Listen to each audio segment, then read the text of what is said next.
Nah, yang hilang dari peradaban modern adalah Allah itu tidak begitu hadir di hati kita. Saya sering cerita di mana-mana, teks hadis itu sebenarnya berbunyi gini, ini hadis sahih.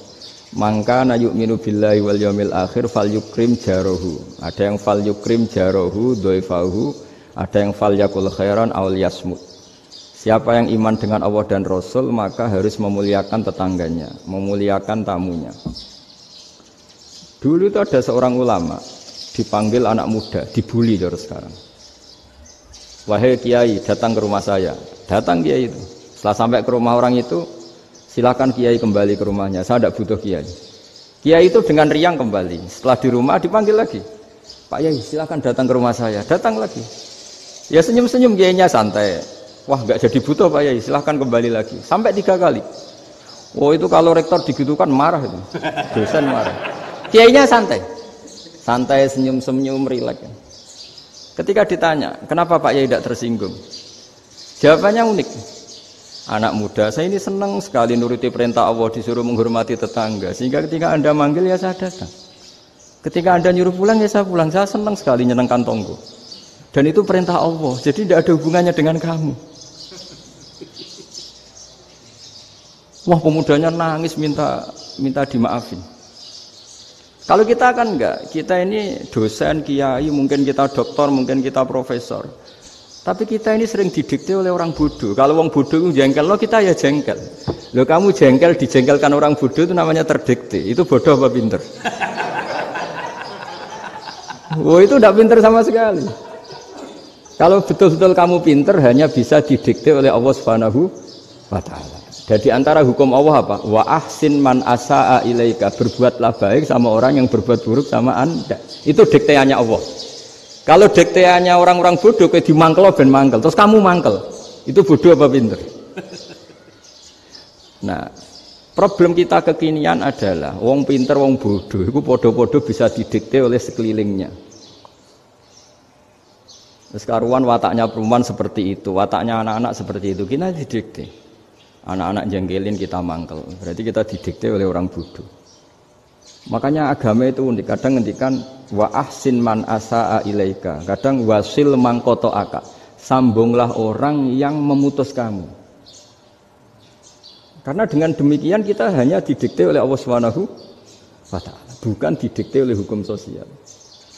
Cara Jawane nak ngapiki tangga sing apik akeh tunggale.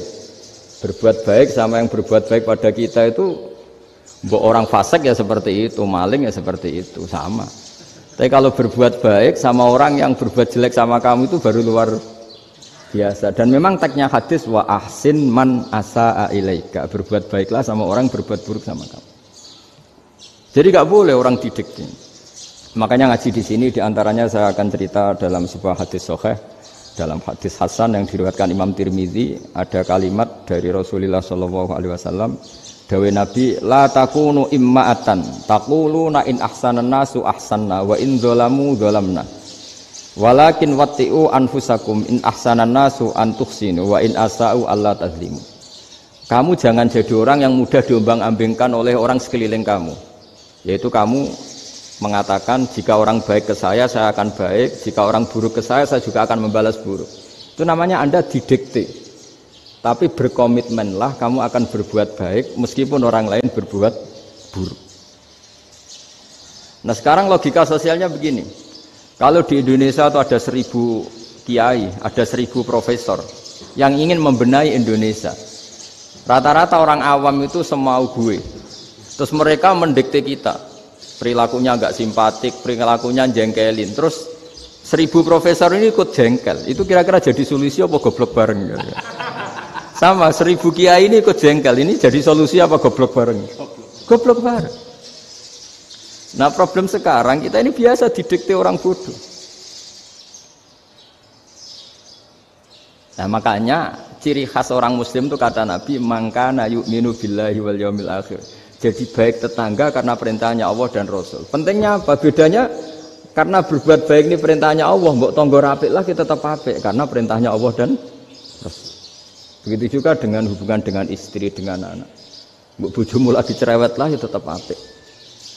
Karena dengan cara itu kita hanya tunduk kepada Allah dan Rasul. Tapi kalau kamu istri saya kalau baik ya saya baik, kalau enggak ya enggak. Berarti Anda didikte oleh perilakunya dia. Itu latihan ya kalau dalam bahasa pondok latihan jadi wali itu yang paling berat itu. Nabi itu kalau sama orang munafik itu sabarnya Masya Allah. Padahal Nabi berso kalau orang itu orang munafik. Karena dengan cara seperti itu, bahwa kebaikan Nabi pada seseorang itu atas perintahnya Allah dan Rasul, bukan atas nama servis. Kalau Nabi hanya baik kepada Abu Bakar, itu mungkin orang bilang, wisadune wong Abu Bakar baik sama Nabi. Tapi kalau Nabi baik sama orang munafik, Abdullah bin Ubay bin Salul, itu kalau nggak perintahnya Allah dan Rasul itu nggak bisa. Nah ini cobalah berlatih seperti itu, sehingga kita tidak mudah didikte. Ya saya ulang lagi, nggak mudah apa? Didikte. Maka di antara kebaikan Allah dan Rasul adalah bahkan orang dolim saja diberi jatah rahmat.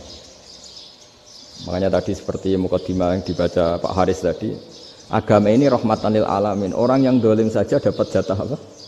Rahmat, apalagi yang soleh. Nah kemudian yang perlu dicatat, kenapa kita menjadi enjoy dengan Islam? Islam itu adalah agama yang tidak didikte oleh materi. Jadi kalau Anda ingin makan enak, mungkin kalau pikiran kebanyakan orang, anak-anak muda yang milenial, yang gaul, ingin makan enak ya makan yang disukai. Misalnya sate atau bakso Malang atau apalah. Kalau orang-orang yang jadi wali gak gitu cara berpikir. Ini yang masih orisinil. Ditanya, ini dunia baru kesulitan makanan, baru resesi. Cara makan enak gimana? Jawabannya lucu. Ya gampang, idamuhu alju. Idam itu lauk. Kalau kamu ingin makan lauknya paling enak apa? Alju. Kamu harus lapar banget. Sampai kalau puasa itu melihat tempe itu wah luar biasa. Tapi kalau kamu nggak puasa, air putih itu nggak menantang. Tapi kalau puasa, tempe air putih itu menarik dan Anda tetap lahap. Apa? Karena lauk terbaik adalah alju, yaitu lapar. Lah tapi kita ini enggak. Kita ini kayak orang bodoh. Kayak orang bodoh tadi, profesornya makan nyaman ya kalau sesuai selera. Nah itu kan sama dengan anak-anak ABG. Anak ABG itu makan lahap ya kalau yang disukai. Lalu bedanya apa ABG sama profesor? Kalau cara berpikir masih sama kan itu. Kiainya juga gitu. Kiai makan enak kalau yang disukai, kalau enggak ada. Lalu bedanya apa kiai sama orang awam? Orang awam juga gitu, makan lahap ya kalau yang disukai. Nah ternyata perilaku kita ini yang pintar sama yang bodoh sama mas. Kalau kamu ingin berkasta lebih baik, itu cara makan enak itu apa? Idamuhu al-ju'. Lauk terbaik adalah karena kita sangat lapar. Makanya masyhur dalam cerita-cerita tarikh sirah nabawiyah. Nabi diberi hadiah, beberapa hadiah.